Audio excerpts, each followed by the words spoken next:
Today in the physics lab, we're making music. To make music, you need to make something vibrate, and to make it sound good, we want to make it loud enough that everybody can hear it. So here I have a tuning fork.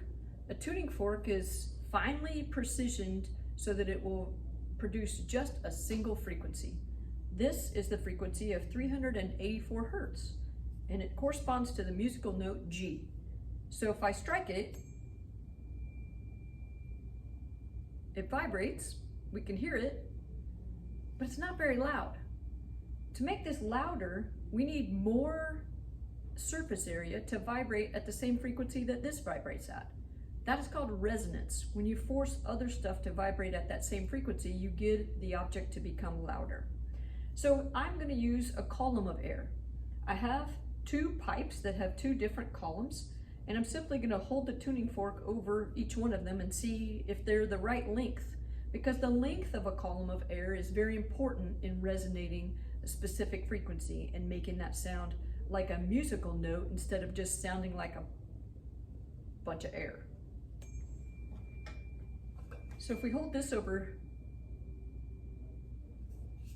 a little bit, but that's mostly the plastic that's vibrating. How about this one? This length is the right length to set up a standing wave. Remember, we said standing waves are interference between a wave coming in and a wave coming back, and they have to be just interfering in just the right place. Because we can get that standing wave in this length of pipe, but we couldn't get it in this one, we were able to resonate the sound and make it louder.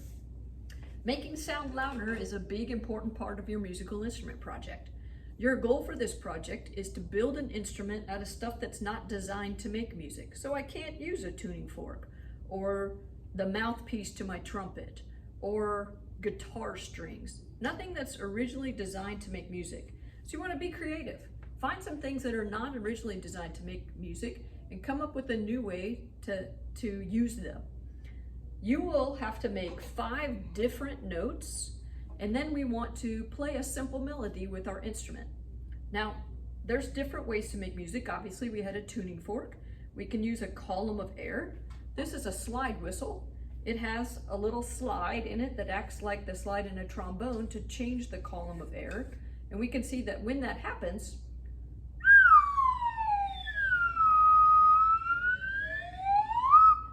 we can play different notes with the instrument.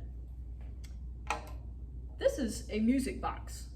The music box is an amazing musical instrument. It's all mechanical energy. You wind a spring, it stores elastic potential energy. That energy turns gears, which rotates a cylinder. The cylinder has little bumps on it, and those bumps are gonna be spinning as these little metal tines go over them. And so if we wind this up, the music box makes rock concert music. Little plinks. This certainly is not very loud. It needs more surface area to resonate with. So it turns out if I just simply place this on the table,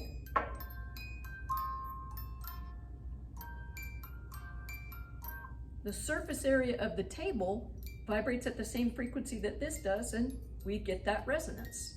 So because your instrument has to be loud enough to be heard, we're going to use a decibel meter. If you're doing this at home, you're going to download a decibel meter onto your device, and while you're playing your instrument, you'll have the decibel meter running. Now we want to stand about 4 meters away from our meter. So I have a decibel meter back here. You can download them on an app on your phone, and that's a lot easier, but I have a little one running by SparkView. So I have a musical instrument here. Here's a tennis racket with some various lengths of pipe, copper pipe, and they're held in place by some springs. So they might bounce around and hit each other, but while we're playing our instrument, we want to have our decibel meter running and showing what loudness level we're getting to. So I'm going to turn my decibel meter on.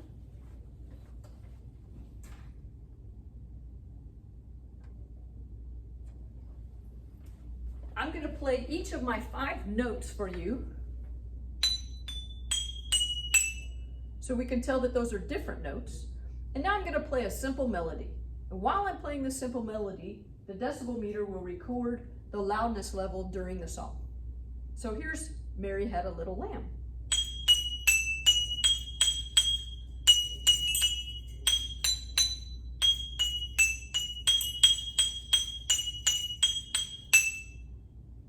Then we'll check our decibel meter.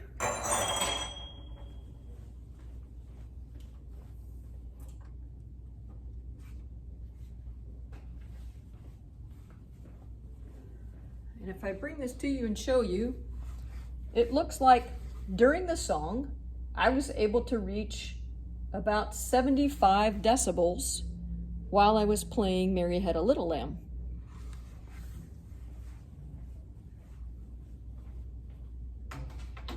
This is the process that you will go through, and in your video, you'll focus, while you're playing, focus your video on the decibel meter. A lot closer than that. Preferably you'll have digits, and while you're playing, I can see how high the decibel meter got. What was the highest number that you got to during the song? Not during the playing of the 5 notes. And honestly, you don't have to use all 5 notes, but you must use at least 3 of those notes in playing your simple melody.